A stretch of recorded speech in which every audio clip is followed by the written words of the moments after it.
India TV YouTube channel को subscribe करें और बेल आइकन दबाएं। नमस्कार, मैं हूं अमित पालित और इस वक्त की एक दुखद खबर हम आपको देने जा रहे हैं। बॉलीवुड के दिग्गज अभिनेता दिलीप कुमार का निधन हो गया है। 98 साल की उम्र में उनका निधन हो गया, यानी दिलीप साहब अब हम सबको छोड़ के चले गए हैं। हिंदुजा अस्पताल में दिलीप कुमार का इलाज चल रहा था। दिलीप कुमार के डॉक्टर जलील पारकर ने दिलीप कुमार के निधन की पुष्टि की है। उनके मुताबिक आज सुबह 7:30 बजे उन्होंने आखिरी सांस ली। तो यह बेहद ही दुखद खबर है कि हमारे देश के जाने माने अभिनेता दिलीप कुमार, जिन्होंने कई दशकों तक हमारे दिलों पर राज किया है, वो हमारे बीच नहीं रहे हैं। उनका आज सुबह 7:30 बजे निधन हुआ है। हमारे साथ हमारी एंटरटेनमेंट एडिटर जोईता मित्रा जुड़ गई हैं। जोईता, बेहद ही दुखद खबर है, आपके पास और क्या जानकारी है इस बारे में?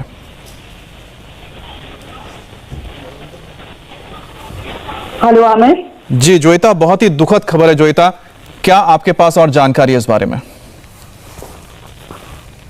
जी, बहुत दुखद खबर है। आज सुबह करके जो इस तरह के दिलीप कुमार के बारे में ये कहना और उनके बारे में ये बताते हुए भी मुझे बहुत दुख हो रहा है, क्योंकि वो काफी वक्त से बीमार थे, ये तो हम सभी जानते थे, लेकिन इस तरह से वो रुखसत हो जाएंगे, विदा लेंगे, ये किसी को इल्म नहीं था, अंदाजा नहीं था। जोईता, मैं एक चीज जानना चाहता हूँ, क्योंकि अभी तो हमने एक ट्वीट पढ़ा था, यहीं पर मैंने खुद न्यूज पढ़ा था, मुझे याद है वो ट्वीट में लिखा था कि दिलीप साहब ठीक हो रहे हैं, बहुत जल्दी हो सकता है कि घर के लिए वो उनको जाने दिया जाए, और अचानक।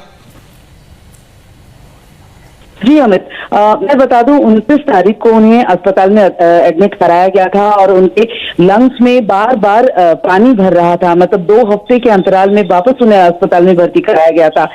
उन्हें इसी महीने की शुरुआत में जैसे सांस लेने में शिकायत बताया जा रहा था। उन्हें सायरा जी उनके साथ थी, बार बार जब भी मैं बात करती थी वो हमेशा कहती थी कि आप दुआ कीजिए वो ठीक हो जाएंगे, दुआ कीजिए वो ठीक हो जाएंगे।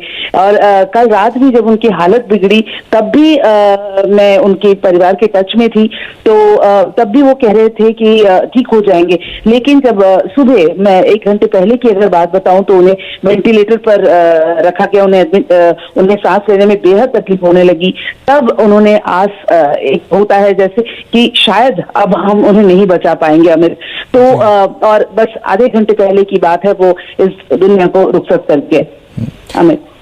जोईता, जितना हमने दिलीप साहब को देखा, क्योंकि उनकी फिल्में तो हमने पर्दे पर देखी, क्योंकि हम जिस वक्त बड़े हो रहे थे उस वक्त दिलीप साहब फिल्मों में बहुत ज्यादा एक्टिव नहीं थे, लेकिन उसके बाद हमने देखा कि जिस तरह से दिलीप साहब बहुत अलग रहे, कटे हुए थे। मतलब जितने फिल्म पार्टीज होती थी या फिर अवार्ड सेरेमनीज में हमने बहुत ज्यादा उनको देखा नहीं है। तो उनका सोशल दायरा क्या था? उनके परिवार में हम जैसे जानते हैं कि सायरा बानू उनकी पत्नी है, इसके अलावा और कौन कौन परिवार के लोग हैं और उनका परिवार कहाँ रहता है?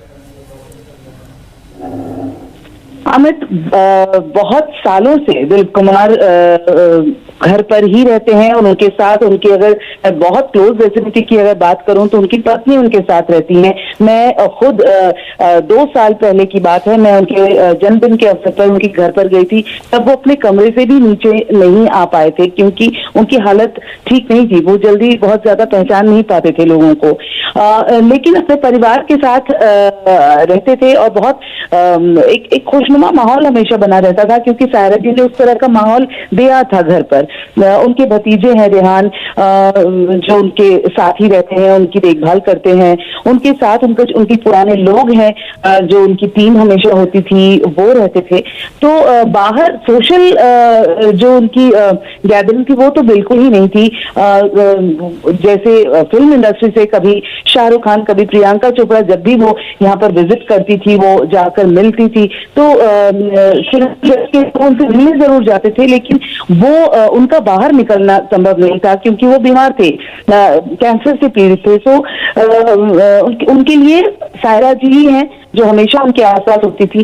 पहले अस्पताल जो है वो साल में 1 या 2 बार जाना होता था, अब जो है वो फ्रीक्वेंसी बढ़ गई थी। एक चिंता का माहौल बन चुका था घर पर, लेकिन कोई भी नहीं जानता कि इंसान कब साथ छोड़ जाता है, या क्योंकि आस जो है वो अंतिम सांस तक बनी रहती है, और यही था सायरा जी का। वो हमेशा कहती थी वो ठीक हो जाएंगे अमित जी। तो जैसा कि आप बता रहे हैं कि हम अक्सर देखते थे कि उनको हम अक्सर देखते थे कि दिलीप साहब को हमने हमेशा व्हील चेयर पर देखा है, क्योंकि जिस वक्त हम बड़े हो रहे थे उस वक्त दिलीप साहब बहुत ज़्यादा एक्टिव नहीं थे। लेकिन जो मेरी याद एक आती हमेशा, एक गाना बहुत पॉपुलर रहा है उनके फिल्म का, उनकी एक बहुत पॉपुलर फिल्म थी कर्मा, जिसमें एक गाना था, हम जिएंगे और मरेंगे ए वतन तेरे लिए। ये गाना हमें हमेशा याद आता है जब 15 अगस्त या फिर 26 जनवरी होता था। उसमें दिलीप साहब हमें नजर आते थे पुलिस ऑफिसर के एक ड्रेस में, और शायद वो एक ऐसी याद है जो बचपन से हमने दिलीप साहब को देखा। लेकिन जैसे जैसे बड़े हुए तब हमें पता लगा कि आखिरकार किस कद के वो एक बड़े एक्टर थे। 1940 से लेके 1940 का जो दौर था, यानी कि 40s, 50s, 60s, ये जो दशक रहे हैं, इसमें दिलीप साहब ने ऐसी फिल्में दी हैं जिसे लैंडमार्क माना जाता है, जो हमारे हिंदी सिनेमा का दौर रहा है। दिलीप साहब ने जो पहली फिल्म की थी ज्वार भाटा थी 1944 में, और उसी से उन्होंने ये साबित कर दिया था कि वो किस तरह के एक्टर है और उनका क्या लेवल है।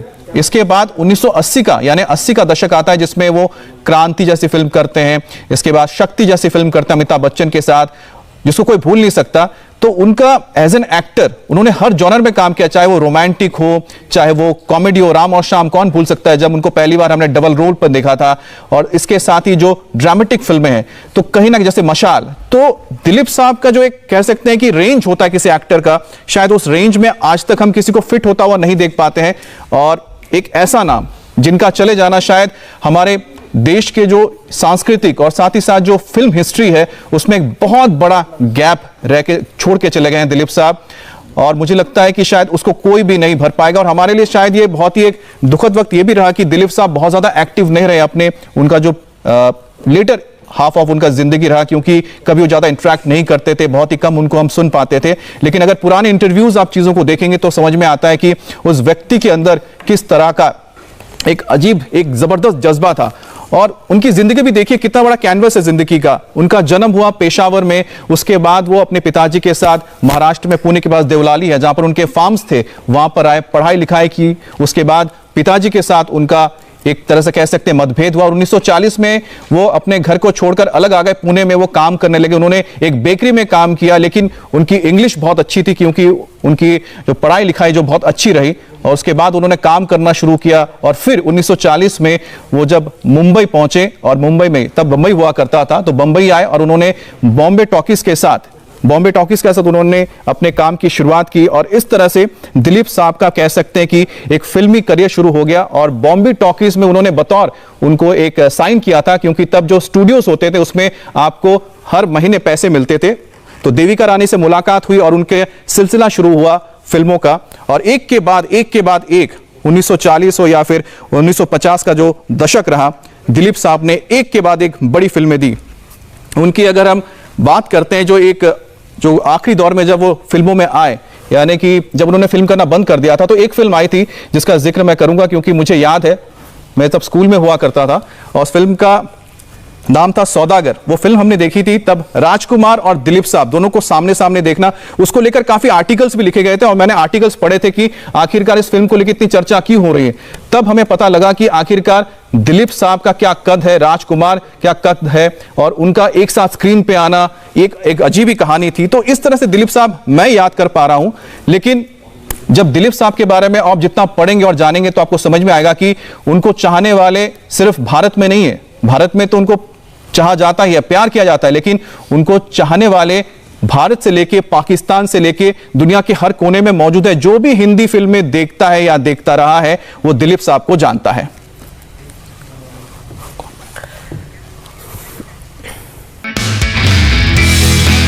नमस्ते, मैं हूं मीनाक्षी जोशी। वीडियो और खबरों से अपडेट रहने के लिए India TV YouTube channel subscribe करें, बेल आइकन दबाना ना भूलें। जुड़े रहें इंडिया टीवी के साथ।